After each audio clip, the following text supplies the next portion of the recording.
Now let's take a step back and talk about some practical implementations for these functions that we've looked at so far. I'm going to go back to the editor. So the first was strstr, where we were looking for the existence of one string in another string.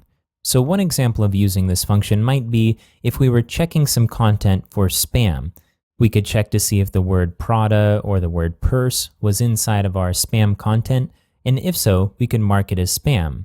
For the function newLine2break, nl2br, maybe we have some text that's coming from a text file where there are new lines but no breaks. So in order to display that text in a browser accurately, we need to go ahead and add those breaks in. The function trim is particularly valuable if you're dealing with user-submitted content, because typically you can't count on users not adding spaces to the beginning or the end, and those spaces are usually unintended.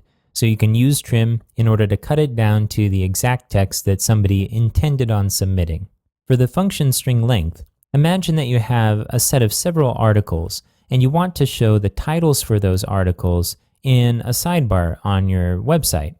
Well, sometimes those titles might be very long and you'll want to cut them down to a certain length and add a ... at the end to indicate that the title is longer than what you actually see.